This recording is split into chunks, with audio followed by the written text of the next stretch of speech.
hidupku berharga di matamu,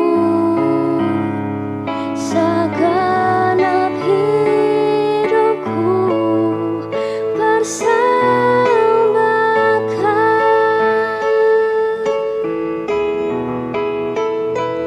Ku tahu hidupku adalah penyembahan. Kau ciptakanku dalam kemuliaan-Mu.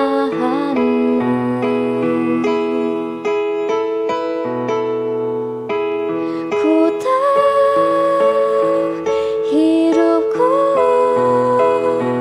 berharga di matamu, segenap hidupku persembahkan.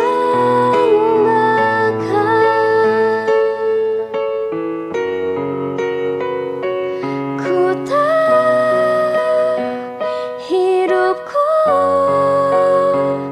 adalah penyembahan. Kau ciptakanku dalam kemuliaan-Mu.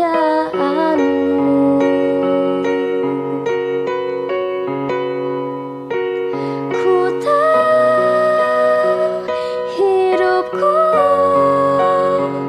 berharga di matamu, segenap hidupku persembahkan.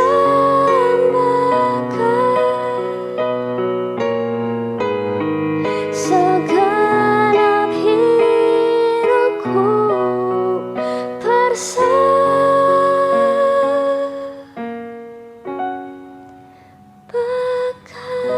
Shalom, bagaimana kabar kalian? Saya berharap kita tetap dalam lindungan Tuhan. Puji nama Tuhan. Pertama-tama saya ucapkan selamat datang dalam ibadah kampus Fakultas Keguruan dan Ilmu Pendidikan Universitas Tadulako. Meskipun kita melakukan ibadah secara online, tetapi saya yakin dan saya percaya kita akan tetap merasakan hadirat Tuhan. Sebelum kita masuk dalam ibadah kita, saatnya kita satu dalam doa. Kita berdoa. Ya Tuhan Allah Bapa dalam kerajaan sorga, terima kasih Tuhan, terima kasih Bapa atas perlindungan-Mu, penyertaan-Mu dalam kehidupan kami. Terbukti nyata Tuhan, kami boleh ada sampai pada hari ini Tuhan. Itu semua karena-Mu. Ya Tuhan, kami di sini anak-anak-Mu Tuhan datang menyatukan hati kami untuk melakukan ibadah Tuhan. Biarlah ibadah kami dari awal pertengahan hingga akhirnya Tuhan, Engkau beracara dan Engkau memimpin kami.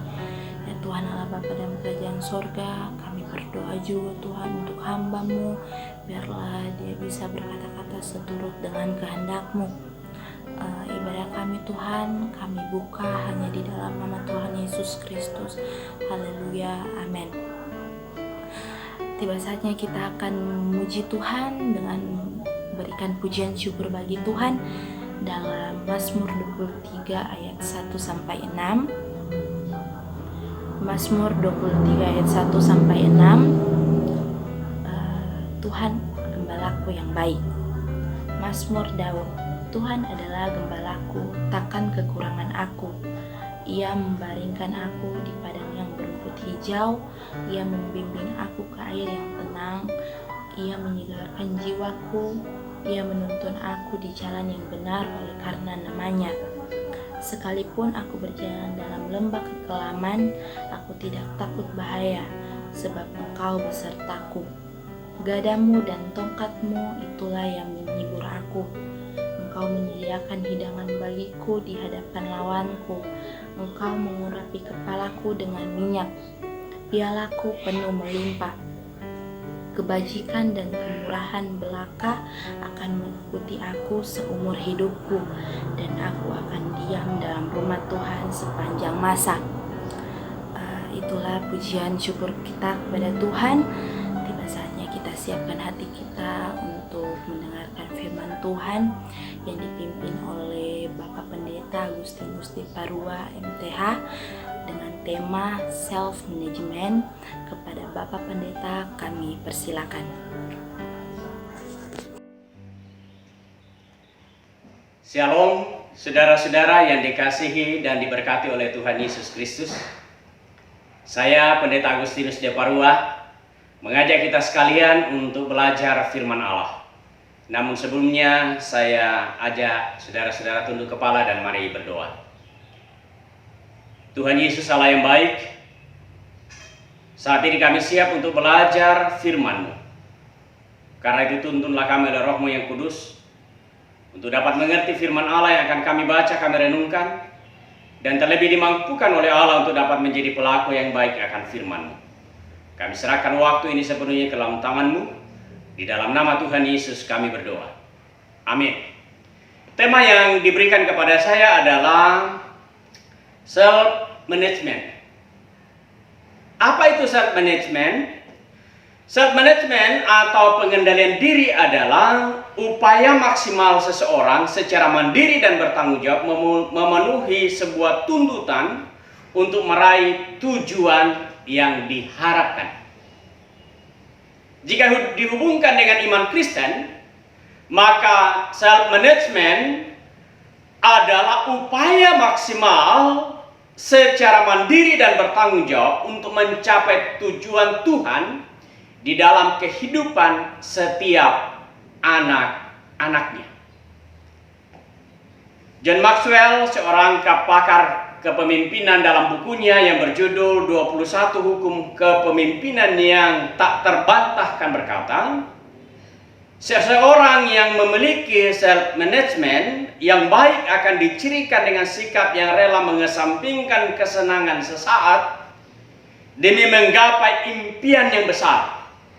Dan yang kedua, beliau berkata bahwa seseorang yang memiliki self-management yang baik akan sangat menghargai proses serta menjadikan proses itu sebagai bagian dari tanggung jawab untuk mencapai tujuan Tuhan di dalam kehidupannya. Dengan kata lain, bahwa seseorang yang memiliki self-management yang baik, dia akan mengesampingkan keinginan daging yang bersifat sesaat demi tujuan yang mulia.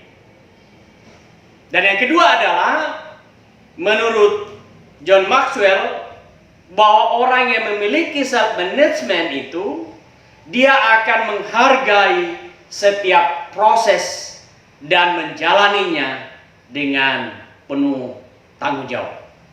Saudara-saudara yang dikasihi Tuhan, saat ini saya mengajak saudara untuk belajar dari seorang tokoh yang menurut saya, tokoh ini sungguh mempraktekkan self-management. Dia adalah Yusuf, anak Yakub. Saya ajak kita sekalian membaca dari Kejadian pasal 50 ayat 20 yang berkata demikian.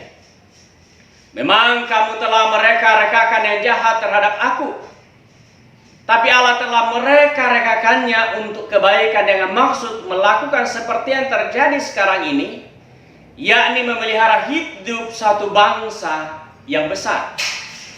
Saudara-saudara yang dikasihi Tuhan, Yusuf adalah salah seorang yang kisah hidupnya dicatat di dalam Alkitab yang sama sekali tidak pernah kita dapatkan satu kisah pun tentang kesalahannya.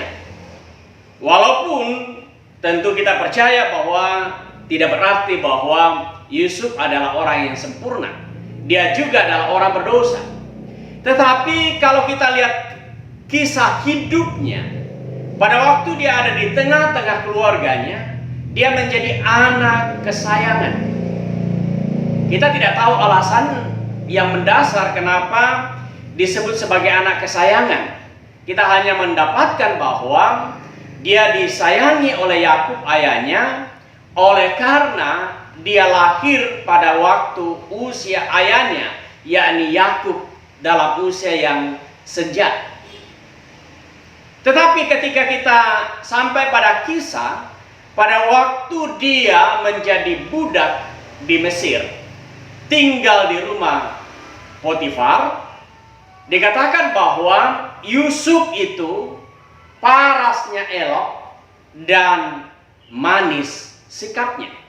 Jadi dapat kita tarik sebuah kesimpulan bahwa Yusuf menjadi anak kesayangan oleh karena dia lahir pada waktu usia ayahnya sudah lanjut, tetapi juga oleh karena ternyata dia adalah pribadi dikatakan manis sikapnya.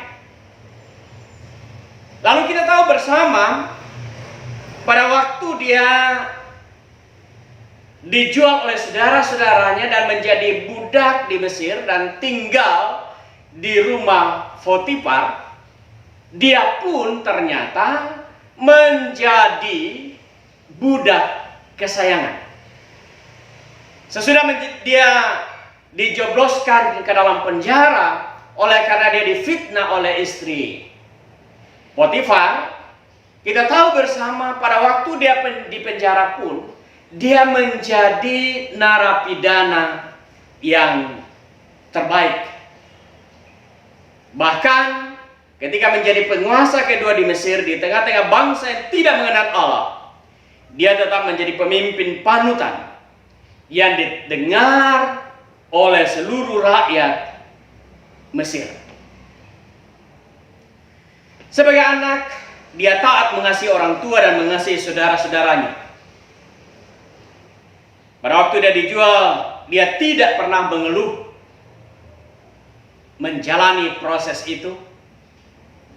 Pada waktu dia digoda untuk berbuat dosa, dia pun bisa menepis godaan itu.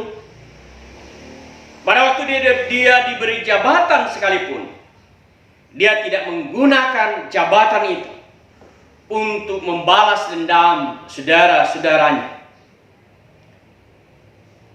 Sehingga kita dapat simpulkan bahwa Yusuf ini adalah salah seorang yang memiliki self management yang luar biasa, yang patut kita teladani sebagai anak-anak Tuhan masa kini. Itulah sebabnya mari kita belajar dari seorang pribadi ini bagaimana membangun self management itu. Yang pertama, kalau kita perhatikan dalam pembacaan kita, saya baca sekali lagi, firman Tuhan berkata demikian. Memang kamu telah mereka-rekakan yang jahat terhadap aku, tapi Allah telah mereka-rekakannya untuk kebaikan dengan maksud melakukan seperti yang terjadi sekarang ini, yakni memelihara hidup satu bangsa yang besar. Saudara-saudara yang dikasihi dan diberkati oleh Tuhan, inilah kunci yang pertama yang membuat Yusuf ini mampu membangun self management yang sangat baik. Oleh karena yang pertama adalah dia percaya bahwa hidup ini ada di dalam agenda Tuhan. Sekali lagi, oleh karena dia percaya sungguh bahwa hidupnya ada di dalam agenda Tuhan. Kita tidak pernah menemukan Yusuf mengeluh dengan semua peristiwa yang dialaminya. Bahkan pada waktu dia mengalami situasi yang sangat-sangat pelik, bahkan kalau boleh saya gambarkan, dia ada dalam posisi kehidupan yang di bawah minus, di bawah nol. Kehidupan yang begitu sangat sulit, tetapi dia mampu untuk mengendalikan diri oleh karena dia percaya bahwa hidupnya ada di dalam agenda Tuhan. Pada waktu dia ada di rumah ayahnya menjadi anak kesayangan, dia pun tidak menggunakan kesempatan itu untuk berleha-leha, tetapi tetap menunjukkan diri tetap sebagai anak yang taat. Itulah sebabnya kita tahu bersama pada waktu ayahnya menyuruh untuk menjenguk saudara-saudaranya yang saat itu sedang menggembalakan di padang, dia tidak membantah. Pada waktu dia telah menjumpai saudara-saudaranya di padang belantara dan saudara-saudaranya menatapnya dengan sinis dan penuh dengan kebencian, kita tidak melihat Yusuf membalasnya dengan sinis dan kebencian. Waktu saudara-saudara dari Yusuf membuangnya ke sumur tua, kita juga tidak menemukan ada catatan bahwa pada waktu dia ada di dalam gua, pada waktu dia ada di dalam sumur tua itu, Yusuf mengeluh kepada Tuhan. Pada waktu dia dijual menjadi budak, pada waktu saudagar-saudagar dari Mesir itu lewat dan dia dijual oleh saudara-saudaranya, walaupun tidak ada hukum yang mengatur pada waktu itu bahwa seseorang bisa dijual menjadi budak di tengah-tengah perjalanan di padang belantara. Dan Yusuf tahu persis pada waktu itu tidak ada budaya dan tidak ada hukum yang berlaku untuk seorang budak dijual dalam situasi seperti itu.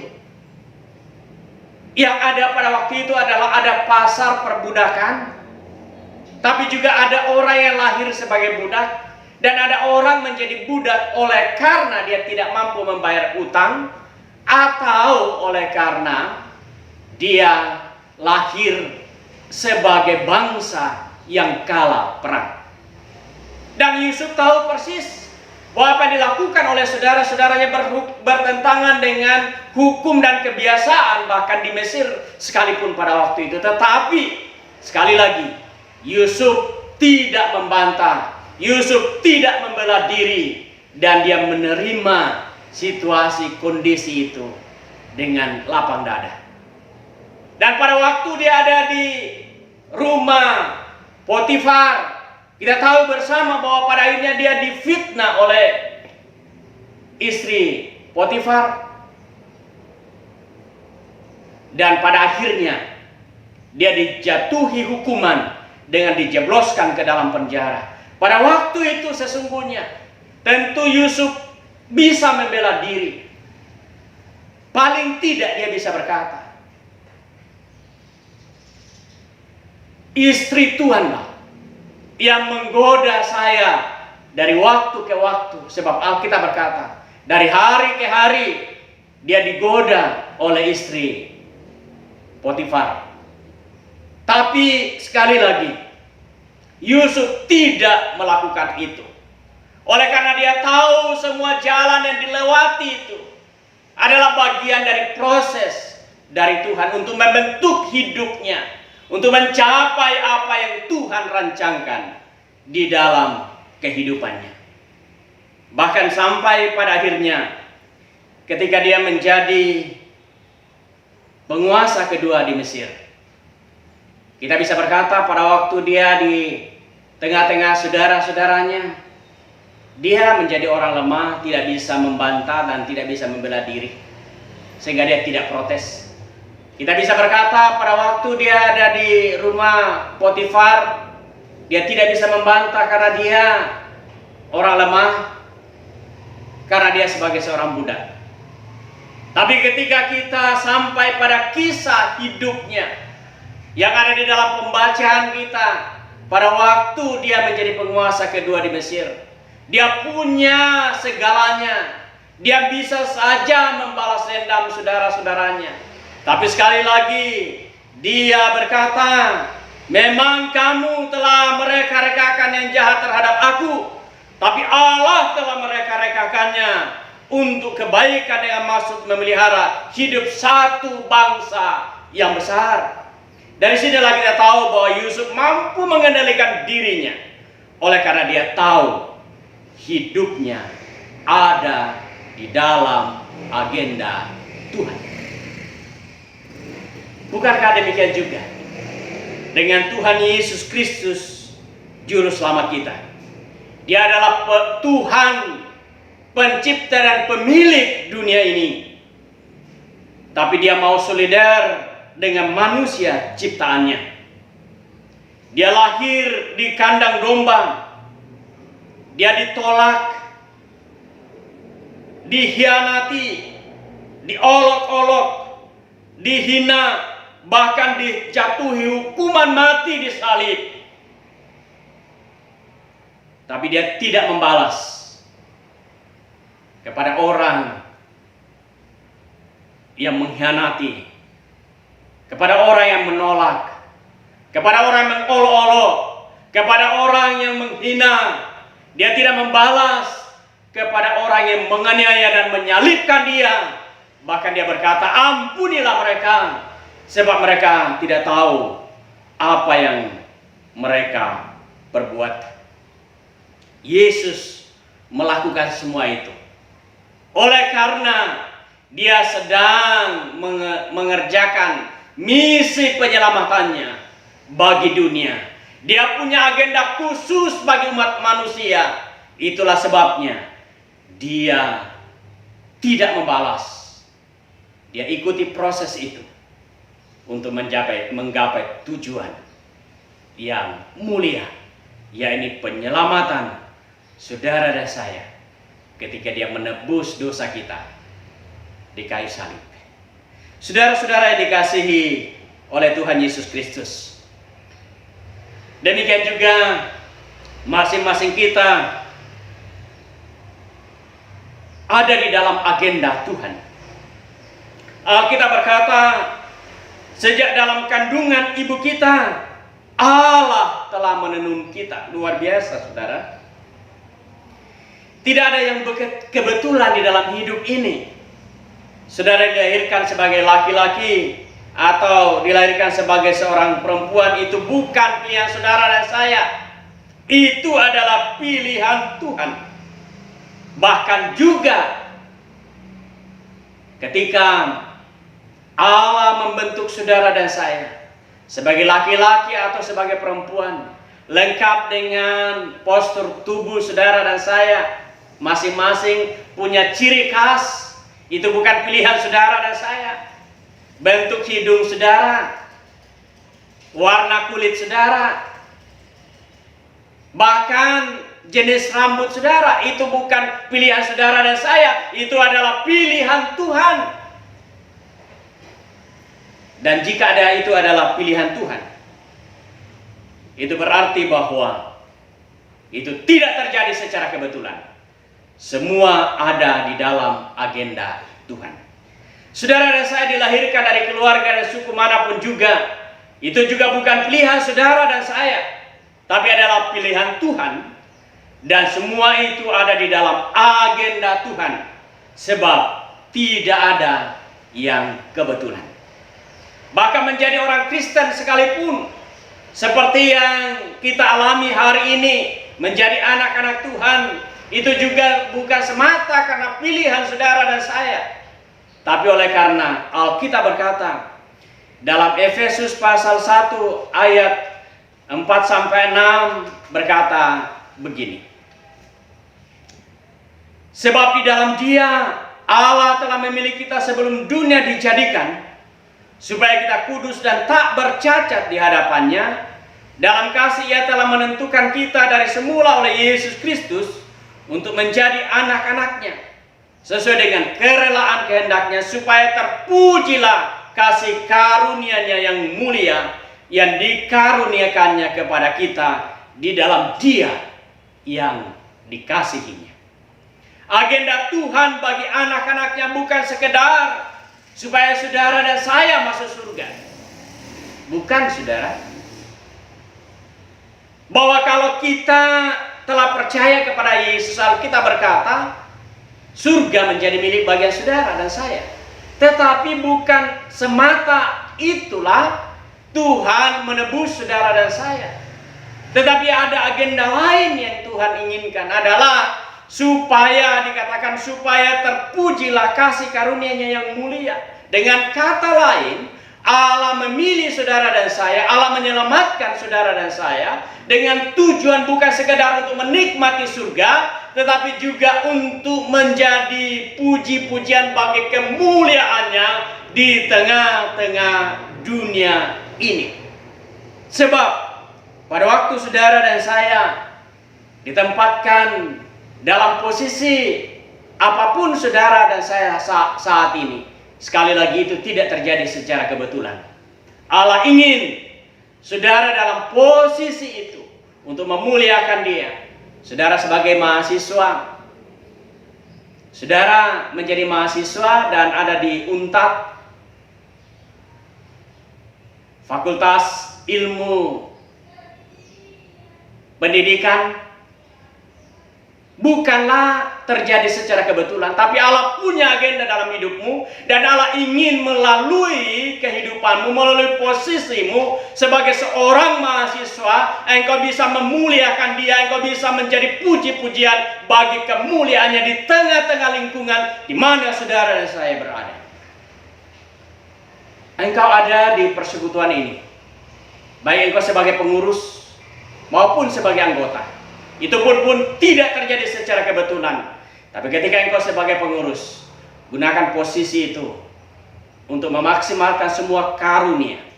Karunia untuk memimpin, karunia untuk melayani, karunia untuk bernyanyi, memuji Tuhan, karunia untuk menasihati dalam membangun persekutuan satu dengan yang lain.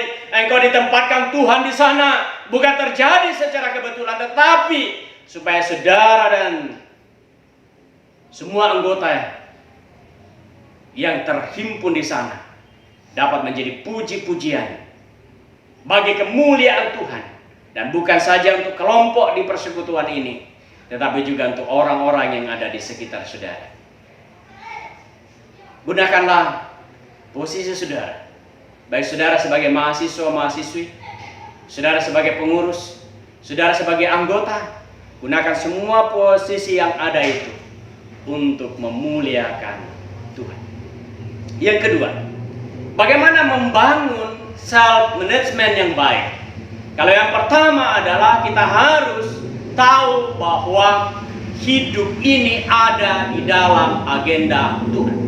Dan yang kedua adalah kita harus percaya bahwa Allah hadir dalam seluruh aktivitas kehidupan kita. Mari kita membaca di dalam Kejadian pasal 39 ayat 7 sampai 9. Firman Tuhan berkata begini.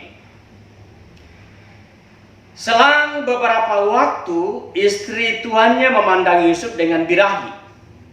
Lalu katanya, "Marilah tidur dengan aku."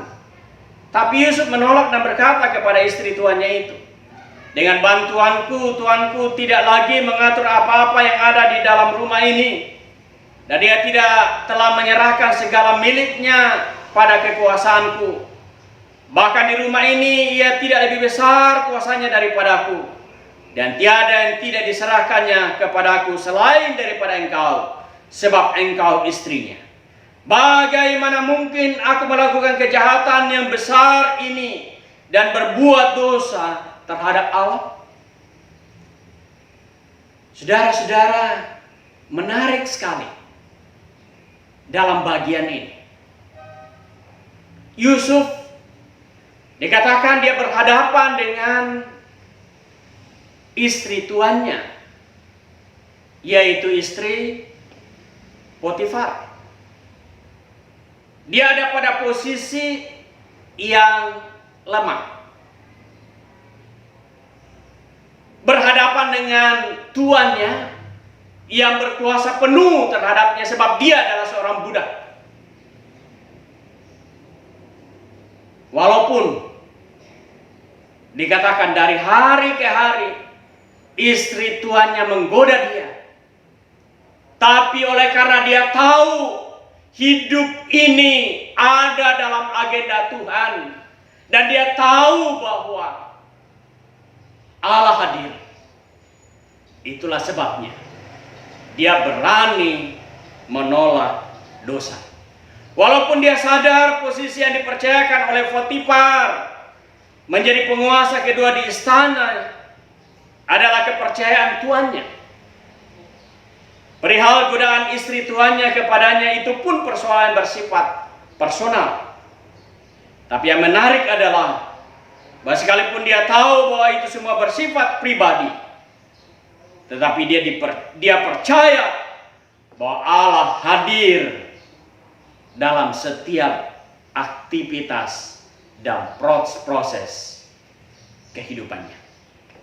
Inilah rahasia kedua, bagaimana Yusuf membangun self-management yang baik. Oleh karena dia senantiasa percaya bahwa Allah hadir dalam seluruh proses hidup yang dijalaninya. Orang yang percaya bahwa Allah senantiasa hadir di dalam kehidupannya, dia akan menjalani kehidupan dengan optimis. Walaupun tantangan dan persoalan hidup seperti yang Yusuf hadapi tidaklah mudah, tapi oleh karena dia percaya bahwa Allah hadir, itulah sebabnya dia tidak pernah mengeluh. Dia optimis.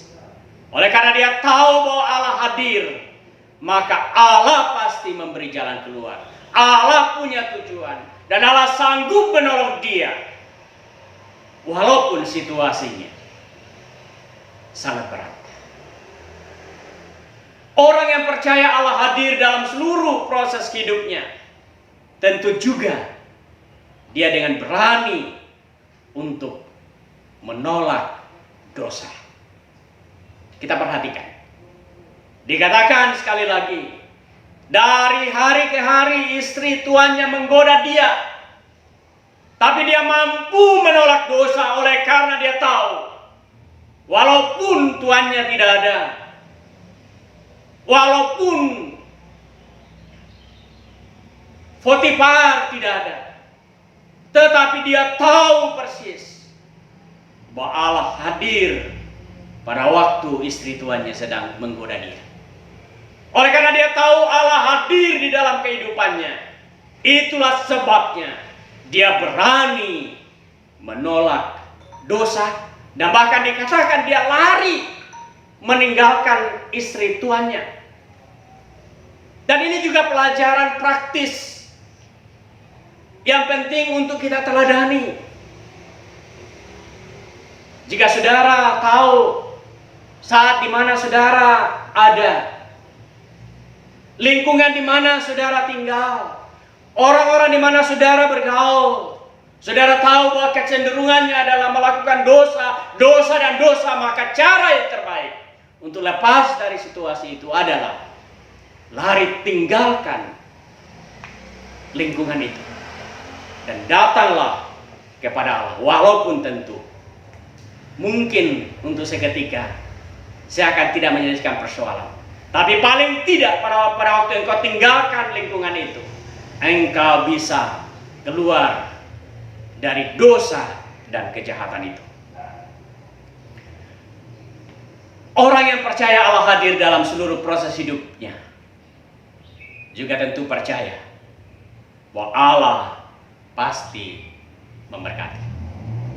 Kalau kita perhatikan di dalam Kejadian pasal 39, berkali-kali kita temukan ada kalimat berkata, tetapi Allah menyertai Yusuf sehingga apa yang diperbuatnya berhasil. Dan inilah kuncinya. Oleh karena dia disertai oleh Allah, oleh karena dia diberkati oleh Allah, maka apa yang dikerjakannya, apa yang dilakukannya, dikatakan Allah memberkatinya, maka Allah membuatnya berhasil. Bukankah Allah yang kita sembah adalah Allah yang sama juga yang disembah oleh Yusuf, yaitu Allah yang menyertai, Allah Immanuel, Allah yang beserta dengan kita. Maka sebagaimana Yusuf disertai Tuhan dan diberkatinya, maka tentu demikian juga Allah yang sampai saat ini terus menyertai dan memberkati saudara dan saya, sehingga saudara dan saya ada sampai saat ini. yakin percaya, Allah pasti memberkati, Allah pasti menyertai, Allah pasti memberi jalan keluar. Dalam situasi COVID-19, kita tahu situasi yang tidaklah mudah, situasi yang berat, situasi yang sulit. Tapi ada satu keyakinan yang pasti adalah bahwa Allah tidak pernah meninggalkan saudara dan saya. Kalau Allah tidak pernah meninggalkan saudara dan saya, itu berarti masalah bisa datang, kesulitan bisa silih berganti. Bahkan setelah COVID ini kita tidak tahu apa yang akan terjadi setelah COVID ini selesai. Tapi yang kita tahu adalah Allah pasti memberkati saudara. Sebab Allah kita adalah Allah yang Immanuel. Tuhan memberkati. Amin. Mari kita berdoa. Allah yang kami sembah di dalam nama Tuhan Yesus Kristus, betapa hati kami bersyukur kepadamu oleh karena kebenaran firman Tuhan yang kami dengar di saat ini. Bersama dengan UPMKIP, FKIP, UNTAD, kami berdoa dan bersyukur oleh karena Engkau membawa kami dalam persekutuan bersama saat ini. Dan kiranya apa yang kami lakukan berkenan dan memuliakan Engkau. Kini hamba berdoa untuk semua pengurus yang ada. Berkatilah mereka di dalam kehidupan mereka sebagai mahasiswa maupun sebagai pengurus UPMKIP, FKIP, UNTAD. Karuniakanlah hikmat, karuniakanlah kekuatan, karuniakanlah damai, karuniakan sejahtera, karuniakanlah kesehatan kepada mereka semua. Baik pengurus maupun semua anggota kami berdoa dalam nama Tuhan Yesus, Kau tutup bungkus dengan kuasa darah-Mu, sehingga tak seorang pun yang akan terpapar oleh virus corona yang saat ini sedang mewabah di negeri kami bahkan di dunia. Berkatilah kampus Universitas Tadulako Palu. Berkati rektor, berkati semua perangkat, berkati semua dosen, berkatilah semua mahasiswa. Walaupun dalam situasi COVID-19, proses belajar mengajar hanya bisa dilakukan secara daring. Tapi kami percaya Engkau berkuasa, Engkau berdaulat, dan Engkau menjadikan semuanya ini indah pada waktunya. Tuhan Yesus, kami berdoa untuk semua anggota UPMKIP supaya semakin bertumbuh dalam pengenalan Kristus dan dalam melayani Engkau Tuhan. Sehingga mereka dalam menghadapi berbagai tantangan kesulitan, mereka tetap memiliki self-management yang baik, sehingga mereka bertumbuh di dalam iman percaya kepada Kristus dan hidup takut akan Tuhan. Kami berdoa khusus untuk panitia penyambutan anggota baru dan perayaan Natal tahun 2020 di persekutuan ini. Berkati Tuhan, semua yang dibutuhkan, semua yang diharapkan, Tuhan kiranya memberkati, sehingga apa yang direncanakan, apa yang diprogramkan itu semua dapat dikerjakan oleh karena kasih, setia, dan pertolongan Allah. Terima kasih ya Tuhan. Kami berdoa untuk calon pemimpin kelompok kecil yang dipercayakan untuk siap memimpin di kelompok-kelompok kecil. Tuhan beri hikmat, Tuhan memberi kekuatan, Tuhan karuniakan komitmen untuk sungguh-sungguh berkomitmen melayani Engkau. Karuniakanlah hikmat, kekuatan kepada mereka. Bangsa negara kami, Tuhan memberkati ya Tuhan. Pemerintah kami, Tuhan memberkati dari pusat sampai ke daerah-daerah, sehingga mereka dapat menjalankan tugas panggilan mereka. Sebagai pemimpin kami khususnya mengatasi COVID-19 ini, karuniakanlah hikmat kepada mereka, sehingga mereka boleh memimpin, mengarahkan, dan menuntun seluruh masyarakat kami untuk boleh keluar dari kemelut yang ada. Demikian juga kami berdoa pemerintah daerah kami, baik Kota Manado dan Sulawesi Tengah. Berkati ya Tuhan, sehingga pemerintah kami dapat menjalankan tugas dan fungsinya sesuai dengan apa yang Tuhan kehendaki. Karuniakan roh yang takut akan Tuhan dalam menjalankan roda pemerintahan. Kami berdoa khusus untuk para medis, para dokter, para peneliti yang sedang berupaya untuk meneliti, untuk menemukan obat virus corona dan juga vaksin virus corona. Tuhan karuniakan hikmat kepada mereka, sehingga mereka mampu menemukan vaksin dan obat COVID-19. Demikian juga para dokter, para medis yang saat ini sedang menangani pasien yang terpapar virus corona. Karuniakan hikmat, karuniakan kekuatan, karuniakan damai dan sukacita, sehingga mereka dapat mengerjakan tugas mereka sebagai medis untuk mengatasi dan menyembuhkan para pasien yang terpapar virus corona. Demikian juga semua pasien yang terpapar virus corona. Karuniakan damai, karuniakan sejahtera, karuniakan kekuatan, sehingga mereka mampu memiliki damai dan sukacita yang dapat membangkitkan imunitas tubuh yang kuat, sehingga mereka mampu melawan virus corona. Terima kasih Tuhan. Kami mengucap syukur untuk hari ini, sebab dengan iman kami percaya Engkau bersama dengan kami, dan Engkau pasti menuntun, menolong, memberkati kami. Ini doa kami mengucap syukur dan berdoa di dalam nama Tuhan Yesus. Amin. Puji nama Tuhan, demikianlah firman Tuhan yang telah disampaikan oleh Bapak Pendeta Agustinus Deparua MTH. Kiranya firman Tuhan hari ini dapat menjadi rema dalam kehidupan kita. Ibadah kita saat ini telah berakhir, dan saya ucapkan banyak terima kasih kepada Bapak, Ibu, saudara-saudari yang telah memberikan waktu untuk mengikuti ibadah kampus, fakultas keguruan, dan ilmu pendidikan di Universitas Tadulako. Tuhan Yesus memberkati.